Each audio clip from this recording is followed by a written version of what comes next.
Good morning my dear students. बेटा हम जो है ग्रामर से स्टडी कर रहे हैं, है ना। चैप्टर हमारा चल रहा है 12 अविकारी शब्द। तो आज अविकारी शब्द में जो है मैंने आपको 2 पार्ट तो करा दिए हैं इसके। आज 3rd पार्ट है इसका, समुच्चय बोधक, है ना, कि समुच्चय बोधक किसे कहते हैं। समुच्चय बोधक को जो है हम अच्छी तरह से जानेंगे। यहाँ पहले जो है पिंक वाले शब्द पर जो है हम विशेष रूप से ध्यान देंगे। जैसे भवन बहुत ऊंचा था पर रवि बड़ी हिम्मत और साहस के साथ ऊपर चढ़ गया। यानी कि ये जो पिंक वाले शब्द हैं ये हमारे जो है पूरे वाक्य को जोड़ रहे हैं। माता और पिताजी घूमने जा रहे थे इसलिए वह चाबी लेने पीछे दौड़ा। रंगीन पद शब्दों और वाक्यों को जोड़ने का कार्य कर रहे हैं। ये मैंने अभी आपको बताया है। ये योजक या जोड़ने वाले शब्द हैं। योजक का मतलब भी जोड़ना ही होता है। अतः हम कह सकते हैं, क्या कह सकते हैं, जैसे जो अविकारी शब्द 2 शब्दों, वाक्यांशों अथवा उपवाक्यों को आपस में जोड़ने का कार्य करते हैं उन्हें समुच्चय बोधक या योजक कहते हैं। वैसे योजक का चिन्ह ये होता है बेटा, हमारा कारक वाले चैप्टर में मैंने आपको जो है पढ़ाया था, ये होता है योजक का चिन्ह। यानी कि जैसे धीरे धीरे तो हम इन शब्दों का इसका योजक चिन्ह का प्रयोग करते हैं वहां पर। अब है हमारा समुच्चय बोधक अव्यय कितने प्रकार के होते हैं। ये 2 प्रकार के होते हैं, समानाधिकरण और व्यधिकरण। सबसे पहले जो है हम समानाधिकरण समुच्चय बोधक को समझेंगे। जो समान स्तर वाले अंशों को जोड़ते हैं, यानी कि जो समान शब्द है उनको जोड़ते हैं, वे समानाधिकरण समुच्चय बोधक कहलाते हैं। जैसे उदाहरण के तौर पर समझेंगे कौन कौन से होते हैं। और, तथा, एवं, या, अथवा, अन्यथा, पर, परंतु, अपितु, बल्कि, लेकिन, किंतु, अतः आदि। जैसे हम सिंपल तौर पर जो है आपको कोई भी वाक्य बोलते हैं कि वह आएगा या नहीं, तो या नहीं, तो इस तरह से जोड़ते हैं, है ना। अब यहां देखते हैं नंबर 1 उदाहरण ही है ये भी। रवि प्रातः विद्यालय गया और घर आकर सारे काम निपटाए। ये यहां एक अलग हो गया है और यहां और ने जो है इस पूरे वाक्य को जोड़ दिया है। उसने शेर पर गोली चला दी अन्यथा शेर उसे मार देता, है ना। तुम यात्रा के विषय पर निबंध लिखो या यात्रा के विषय पर एक चित्र बनाओ। तो या का मतलब है कोई एक। अब यहां इसका उदाहरण इधर भी दिए हुए हैं। घर से खाना खाकर निकलो नहीं तो बाहर कुछ भी नहीं मिलेगा। जैसे हम कहते हैं ना कि घर में खीर है तो बाहर भी खीर है, तो लगा दिया हमने वहां पर। प्रतिदिन व्यायाम करो अन्यथा बीमार पड़ जाओगे। अन्यथा भी लगा सकते हैं, लेकिन दूसरे तरीके से हम इसको कैसे बोल सकते हैं, प्रतिदिन व्यायाम करो वरना बीमार पड़ जाओगे। डॉक्टर ने बड़ी कोशिश की किंतु घायल मरीज बच न सका। तो किंतु जो है पूरे वाक्य को जोड़ रहा है। आप हमारे साथ बाजार चलें अथवा घर पर आराम करें। या तो अथवा कहेंगे या फिर हम या कहेंगे, दोनों का मतलब एक ही है। वह समय से घर से निकला था पर समय पर ऑफिस न पहुंच सका, है ना। हम यहां लेकिन भी कह सकते हैं, लेकिन समय पर ऑफिस नहीं पहुंच सका। अब है व्याधिकरण, ये तो था हमारा समानाधिकरण। अब है हमारा व्याधिकरण समुच्चय बोधक, यानी कि जो प्रधान तथा आश्रित यानी कि दूसरे के ऊपर निर्भर रहने वाले उपवाक्यों को जोड़ते हैं वे व्याधिकरण समुच्चय बोधक कहलाते हैं। जैसे इसलिए, क्योंकि, यद्यपि, तथापि, ताकि, कि, मानो, जिससे आदि। तो ये सारे शब्द हैं व्याधिकरण के जो व्याधिकरण समुच्चय बोधक को जोड़ते हैं। अब जैसे वह पार्क इसलिए नहीं गया क्योंकि उसे पढ़ाई करनी थी। या हम कहें कि वह विद्यालय आज इसलिए नहीं आया क्योंकि वह बीमार था। तो इसलिए, क्योंकि, यद्यपि, तथापि, तो ये सारे जो है शब्द क्या हैं, ये हमारे वाक्य को जोड़ते हैं। अब है मैंने उसे मां के बारे में बताया ताकि वह उनसे मिलने जाए। तुमने मेहनत तो करनी पड़ेगी ताकि तुम पास हो सको। जैसे हम कहते हैं यदि तुम मेहनत नहीं करोगे तो फेल हो जाओगे। तो यहां हमने तो शब्द का यूज किया है। मैं चाहती हूं कि आप बहुत उन्नति करें। मैं चाहती हूं कि आप भी मेरे साथ चलें। वह ऐसे चल रहा था मानो मिस्टर इंडिया हो। अब हम दूसरे तरीके से भी कह सकते हैं, वह ऐसे चल रहा था जैसे मिस्टर इंडिया हो। जैसे मानो दोनों का सेम है। रात में जल्दी सोया करो जिससे सुबह जल्दी उठ सको। अब अन्य उदाहरण भी हैं इसके, हम अन्य शब्दों का भी प्रयोग कर सकते हैं, जैसे एवं, मगर, इस कारण, चाहे, बल्कि, अतः आदि। तो जो इस तरह के शब्द होते हैं वो हमारे वाक्यों को जोड़ करके पूरा करते हैं।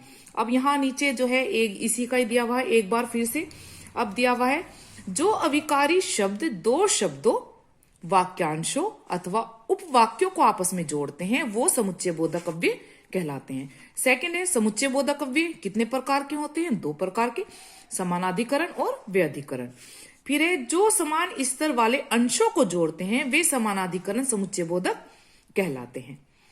फिर है जो प्रधान एवं आश्रित उपवाक्यों को जोड़ते हैं वे व्याधिकरण समुच्चय बोधक कहलाते हैं। दोनों की डेफिनेशन में देखो थोड़ा थोड़ा अंतर है। यहां तो है कि समान स्तर वाले अंशों को जोड़ते हैं, और यहां है जो प्रधान एवं आश्रित यानी कि जो दूसरे के ऊपर निर्भर है उन वाक्यों को जोड़ते हैं। तो दोनों को थोड़ा सा बेटा आपको यहां समझना पड़ेगा, ठीक है। अब आगे जो है हमारी इसकी एक्सरसाइज आती है। एक्सरसाइज में आते हैं हमारे इसके क्वेश्चन आंसर। तो फर्स्ट क्वेश्चन है समुच्चय बोधक अव्यय किन्हें कहते हैं? अब ये मैंने अभी आपको जो है यहां पर बताया है कि समुच्चय बोधक अव्यय किसे कहते हैं। हम यहां से लिखेंगे, दो शब्दों, वाक्यांशों अथवा उपवाक्यों को आपस में जोड़ते हैं उन्हें हम समुच्चय बोधक या योजक कहते हैं। तो आप इसमें समुच्चय बोधक अव्यय भी कहते हैं, ऐसे करके भी आंसर लिख सकते हैं। लेकिन यहां से और यहां तक, यानी कि जो दो वाक्यांशों को और उपवाक्यों को आपस में जोड़ते हैं उन्हें हम समुच्चय बोधक अव्यय कहते हैं। इतना लिखेंगे आप इसमें। फिर सेकंड क्वेश्चन है हमारा, समुच्चय बोधक के भेदों के नाम बताइए। अभी मैंने आपको बताया कि समुच्चय बोधक के 2 भेद होते हैं। कौन कौन से होते हैं? समानाधिकरण और व्याधिकरण। तो इसमें जो है ना, यहाँ इसके एग्जाम्पल भी दिए हुए हैं। ये इसकी डेफिनेशन यहां से और यहां तक की है, और इसका एग्जाम्पल यहां से यहां तक का है। क्लियर? अब हम जो है नेक्स्ट क्वेश्चन देखते हैं। क्वेश्चन नंबर ग है हमारा, समानाधिकरण समुच्चय बोधक तथा व्याधिकरण समुच्चय बोधक के 2 उदाहरण। अब ये उदाहरण दोनों के बताने हैं हमें, समानाधिकरण के भी और व्याधिकरण के भी। तो इसमें जो है हम दोनों के 2 उदाहरण करके कैसे लिखेंगे? पहले हम लिखेंगे समानाधिकरण समुच्चय बोधक। तो इसके 2 उदाहरण में हम ये लिखेंगे यहां से यहां तक। पहला उदाहरण ये है और दूसरा उदाहरण ये है इसका। ये आंसर गए है हमारा, ठीक है। अब हमें जो है उसमें फर्स्ट वाले में, ख वाले में केवल भेद बताने हैं, तो हम ये दोनों लिखेंगे। अब यहां गए वाले आंसर में जो है हमें 2 उदाहरण देने हैं, तो ये तो समानाधिकरण के हो गए, और 2 समुच्चय बोधक के जो है हमारे ये व्याधिकरण वाले जो है ये यहां से यहां तक के हो गए, 1 और 2। पहले हम ऊपर ये डालेंगे व्याधिकरण समुच्चय बोधक, तब हम अपना आंसर लिखेंगे। अब क्वेश्चन जो है हमारे तीनों हो गए हैं। अब नेक्स्ट एक्सरसाइज आती है हमारी। एक्सरसाइज है निम्नलिखित वाक्यों में से समुच्चय बोधक छांट कर लिखिए। अब बहुत ईजी है, अभी मैंने आपको पीछे पूरा चैप्टर समझाया। जैसे मेरे पिताजी का नाम सवाधीन, और जो है ये वाक्य को जोड़ रहा है, ये हमने यहाँ लिखा है। बच्चा उन्हें अच्छा लगा क्योंकि उसने बहुत सुंदर चित्र बनाया था। अब यहाँ क्योंकि हो गया, ये भी हमारे वाक्य को जोड़ रहा है। फिर यद्यपि आज मदर टेरेसा हमारे बीच में नहीं है, तथापि, यद्यपि और तथापि, तो आप इसको दोनों को लिखेंगे। मैंने यहाँ यद्यपि लिखा है, लेकिन आप यहाँ कोमा लगा के तथापि भी लिखेंगे। क्लियर?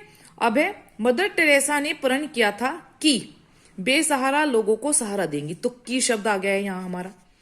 अब है डॉक्टर APJ अब्दुल कलाम भारत के बच्चों को ही नहीं बल्कि भारत के सभी नागरिकों को परम प्रिय है। तो यहां जो है ये इसलिए नहीं है बेटा, यहां आएगा आपका बल्कि। तो हम ये बल्कि शब्द लिखेंगे क्योंकि यही हमारे शब्दों को यहां जोड़ रहा है। क्लियर? अब हमारी नेक्स्ट एक्सरसाइज आती है, उचित समुच्चय बोधक शब्द से रिक्त स्थानों की पूर्ति कीजिए। अभी हमारे समुच्चय आदि बोधक यहां शब्द आए हुए हैं। जैसे कलाम ने अपने पिता से ईमानदारी और अनुशासन विरासत में प्राप्त किए। समझ में नहीं आता आदर्शों की ओर चला जाए या मालामाल होने के अवसर को गले लगा लिया जाए। मैंने तय किया कि पैसों के लिए विदेश नहीं जाऊंगा। फिर है अग्नि कलाम का सपना था, इसलिए उन्होंने इस पर विशेष ध्यान दिया। उसकी अंतिम विदाई पर भारत के ही नहीं बल्कि विश्व के अनेक देशों के प्रतिनिधियों ने भाग लिया। तो ये एक्सरसाइज भी आप अपनी नोटबुक में करेंगे, ये तीनों करेंगे नोटबुक में, ये भी और ऊपर से क्वेश्चन आंसर भी, तीनों करेंगे। अब ये वाली एक्सरसाइज जो है ये आप अपनी बुक में ही करेंगे। क्लियर। अब ये है हमारे वाक्य प्रयोग। शब्द दिए हुए हैं तो इससे हमें वाक्य प्रयोग करना है। कैसे? जैसे क्योंकि मैं चल नहीं सकता क्योंकि मेरे पैर में दर्द है। बल्कि तुम रात का भोजन करो बल्कि रह भी यहीं जाना। तो आप इसको ऐसे यहां डैश लगाएंगे तब वाक्य अपना लिखेंगे। क्लियर। अब है अन्यथा तुम पिछले महीने का किराया दो अन्यथा मकान खाली कर दो। तो ये वाक्य यहां नहीं आया, मैंने यहां लिखा है इसको। फिर है अपितु रोहन जल्दी चला गया अपितु मैंने उसके लिए खाना भी तैयार किया। ये हमारा जो है पार्ट 3 यहां कंप्लीट हो चुका है। अब हमारा पार्ट 4 है, इसको आप नेक्स्ट पेज से स्टार्ट करेंगे। ऊपर लिखेंगे विस्मयादि बोधक पार्ट 4। अब हम विस्मयादि बोधक को भी समझने की कोशिश करते हैं। विस्मयादि बोधक शब्द बेटा वो होते हैं जिसमें हम लास्ट में जो है संबंध बोधक चिन्ह लगाते हैं। जैसे हम अपना कोई भी वाक्य शुरू करते हैं तो उसके तुरंत बाद हमें इस चीज का एहसास हो कि ये संबंध बोधक है, यानी कि विस्मय बोधक। तो यहां देखते हैं जैसे ये चिन्ह लगा हुआ है, ये विस्मयादि बोधक का ही है। तो यहां हम देखेंगे वाह कितने सुंदर फूल खिले हैं, है ना। अरे वाह क्या चौका लगाया। तो अरे वाह वाह तो ये सब खुशी वाले शब्द हैं। ओह तुम हार गए। अरे मीनू आ जाओ घूमने चलेंगे। छी यहां कूड़ा किसने फेंका। तो ये सब जो हमारे जो पिंक वाले शब्द हैं ये भी हमारे जो है अलग अलग उससे आए हैं। तो इसको भी हम जानेंगे कौन सा हमारा जो है खुशी के लिए है, कौन सा तिरस्कार सूचक है, कौन सा शोक सूचक है। तो इसको हम आगे चैप्टर में पढ़ेंगे। अब यहां देखते हैं वाह ओ अरे छी आदि शब्द विस्मय यानी कि हर्ष शोक तिरस्कार आदि मन के विभिन्न भावों को प्रकट करते हैं। इन पर लिंग वचन काल आदि का कोई प्रभाव नहीं पड़ता, अतः हम क्या कह सकते हैं कि ये सब क्या है विस्मयादि बोधक चिन्ह है। तो यहाँ लिंग वचन काल कुछ नहीं देखते हैं। जब हमें कोई अपनी बात कहनी होती है तो हम जो है अरे ओ छी है ना शाबाश सावधानी से, तो ये जो है इनका प्रयोग करके तब अपने वाक्य को बोलते हैं। अब जैसे विस्मयादि बोधक की डेफिनेशन क्या है, जो शब्द हर्ष शोक घृणा भय आश्चर्य तिरस्कार आदि भावों को प्रकट करते हैं वे विस्मयादि बोधक कहलाते हैं। विस्मयादि बोधक के भेद कौन कौन से होते हैं, देखो यही भेद हैं जो हमने ऊपर डेफिनेशन में पढ़े हैं। जैसे हर्ष सूचक इसमें क्या आएगा वाह आ आदि, वाह मजा आ गया, ये इसका एक वाक्य दिया गया है उदाहरण के तौर पर। फिर है शोक सूचक, शोक सूचक में जो है हाय उफ आ आदि शब्द आते हैं। जैसे हाय यह कैसे हो गया, ओह ये कैसे हो गया, है ना। फिर है आश्चर्य सूचक अरे क्या ओ है आदि। तो इसका वाक्य प्रयोग क्या है, अरे ऐसा कैसे हुआ, अरे ये क्या हो गया। तो हैरानी वाले जो शब्द होते हैं उनको हम आश्चर्य सूचक बोलते हैं। इसी का एग्जाम्पल यहां पर दिया हुआ है। फिर है प्रशंसा सूचक यानी कि किसी की तारीफ करना, वाह धन्य शाबाश क्या खूब बहुत बढ़िया आदि। जैसे इसका उदाहरण दिया हुआ है वाह तुमने तो कमाल कर दिया। फिर हम कहेंगे धन्य है अकेला बेटा ही जो है परिवार के लिए जो है काफी है। अब है चेतावनी सूचक यानी कि किसी को सावधान करना, जैसे सावधान होशियार खबरदार बचके आदि। अब इसका वाक्य प्रयोग क्या है, खबरदार जो फिर इस तरफ आए, है ना। तो चेतावनी हो गई। अब नेक्स्ट है हमारा, नेक्स्ट जो है बेटा इसी के दिए हुए हैं यहां पर। जैसे घृणा सूचक, घृणा में क्या आती है, नफरत होती है जैसे किसी चीज से, जैसे छी छी जैसे हमें किसी चीज से नफरत हो, है ना। धिक धत आदि। छी अरे ये घर है या कुबाड़ खाना, छी यहां बहुत गंदगी है। अब संबोधन सूचक क्या होते हैं, जैसे अरे अजी सुनो आदि। अजी जरा इधर आइए, तो अजी अरे, तो हम किसी को जब पुकारते हैं तो हम ऐसे संबोधन सूचक शब्दों का प्रयोग करते हैं। अब है भय सूचक यानी कि डर वाले, जैसे बाप रे बाप, अरे। अब इसका एग्जाम्पल क्या है, बाप रे बाप कितना बड़ा सांप है ना। तो ये सब क्या है, हमारे इसके एग्जाम्पल हैं। अब यहाँ एक बार फिर से तो वही जो है रिपीट होगा जो हमने अभी आपको बताया। जैसे विस्मय आदि बोधक अविकारी शब्द होते हैं, इनके बाद विस्मय आदि बोधक चिन्ह यानी कि ये लगता है का प्रयोग किया जाता है। इन शब्दों में उच्चारण का विशेष महत्व है, क्योंकि जैसा हम उच्चारण करेंगे तो उससे ही हमें पता चलेगा कि हमारा विस्मयादि बोधक है या कुछ और है। जैसा उच्चारण किया जाता है उसी के अनुसार भाव भी बदल जाता है। बिल्कुल सही बात है, जैसा हम उच्चारण करेंगे वैसे ही हमारे भाव हो जाएंगे। अब यहाँ क्वेश्चन नंबर 1 दिया हुआ है कि विस्मयादि बोधक से आप क्या समझते हैं। तो विस्मयादि बोधक क्या होते हैं, तो विस्मयादि बोधक जो है मैंने अभी आपको यहाँ पर समझाया था, यहां से लिखेंगे हम, इसकी डेफिनेशन ही आएगी। जो शब्द हर्ष, शोक, घृणा, भय, आश्चर्य, तिरस्कार आदि भावों को प्रकट करते हैं वे विस्मयादि बोधक कहलाते हैं। अब सेकंड क्वेश्चन जो है हमारा थोड़ा लॉन्ग होगा। विस्मयादि बोधक शब्दों के कुछ भेदों के नाम बताइए। अब कुछ भेद नहीं, लेकिन जो है ना हम यहां बताएंगे आपको विस्मयादि बोधक के भेद। तो हर्ष सूचक, वाह, आ आदि। वाह मजा आ गया, इसके उदाहरण भी देंगे। तो हम ये आंसर यहां से, और इसमें शोक सूचक, आश्चर्य सूचक, प्रशंसा सूचक, चेतावनी सूचक, ये सब जो है हमें विद उदाहरण और विद एग्जाम्पल लिखने हैं। तो ये आंसर हमारा यहां से यहां तक पूरा आएगा। क्लियर।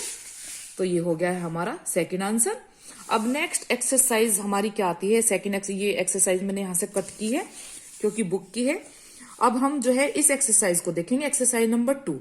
निम्नलिखित विस्मयादि बोधक किस भाव को सूचित कर रहे हैं, लिखिए। अब हमें देखो यहां समझ करके बताना है कि ये हमें जो है किस भाव को सूचित कर रहे हैं। जैसे अरे वाह, इसे मोड़ा कैसे, तो कोई बात हैरानी वाली है। आश्चर्य से जैसे हम पूछते हैं तो ये आश्चर्य सूचक हो गया। छी छी, थोड़ा पीछे हट जाओ, तो ये क्या है, घृणा सूचक। जैसे कोई नहा के नहीं आता, हम कहते हैं छी छी बदबू आ रही है, पीछे हट जाओ। बच्चों अब बैठो, शोर ना करो, तो ये संबोधन हो गया, यानी कि बच्चों को संबोधित करना। ओह सारा दूध गिरा दिया, तो ये क्या हो गया, शोक यानी कि दुख, क्योंकि दूध उबलता है तो दुख होता है। होशियार, अब दोबारा आने की हिम्मत न करें, यानी कि चेतावनी देना हो गया, तो ये चेतावनी सूचक हो गया। धन्य धन्य, तुम जैसे धरती माँ के लाल हर घर में हो, तो ये क्या हो गया है, प्रशंसा सूचक। अब नेक्स्ट जो है हमारा यहां इसमें दिया हुआ है एक्सरसाइज में, ये आप अपनी बुक में ही करेंगे बेटा, इसको आप नोटबुक में नहीं करेंगे। बाकी जो है एक्सरसाइज क्वेश्चन आंसर वगैरह वो आप नोटबुक में करेंगे। ये मैंने लिख दिया एनबी, तो यहाँ क्वेश्चन भी जो है आपको एनबी यानी कि नोटबुक में ही करने हैं। अब इसको देखते हैं। जैसे उचित स्थान पर विस्मयादि बोधक चिन्ह लगाइए। कैसा सुंदर दृश्य है। आप पहले सेंटेंस लिखेंगे, उसके बाद इसको यहां करेंगे। यदि आपके पास एक्सरसाइज ये बुक में है तो बुक में करेंगे, नहीं है तो किसी रफ नोटबुक में आप इसको कर लेंगे। अब है अच्छा, तुम भी उस पंक्ति में खड़े हो, अच्छा के बाद आएगा तुरंत। अरे के बाद तुरंत आएगा। तुम आ गए, ओह तो इसके बाद लगेगा। उनके साथ तो घोर अनिष्ट हो गया। बाप रे, बाप के बाद नहीं लगाना है, रे के बाद लगाना है। बाप रे, वह तो बड़ा मूर्ख है। कितना सुंदर फूल है। क्लियर। अब हमारी नेक्स्ट एक्सरसाइज आती है, एक्सरसाइज नंबर 4। विस्मयादि बोधक से यानी कि वाक्य बनाने हैं। जैसे ओह, अब इससे हमें क्या वाक्य बनाना है, ओह मैं अब और नहीं चल सकता। क्लियर। सेकंड है वाह, तुमने तो कमाल कर दिया। धत, ये घर है या कबाड़ खाना। सावधान, यानी कि इधर से मत आना। उफ, आज बहुत गर्मी है। तो ये वाक्य भी आप जो है इसी के साथ ही अपनी नोटबुक में लिखेंगे। अब नेक्स्ट पेज पर देखते हैं हमारी एक्सरसाइज कौन सी है। तो नेक्स्ट पेज पर जो है इसकी बेटा एक्सरसाइज नहीं है, नेक्स्ट पेज पर है जो है हमारा इसका पार्ट 5 है, यानी कि निपात। ये मैं आपको नेक्स्ट वीडियो में कराऊंगी। ओके बेटा, God bless you my dear.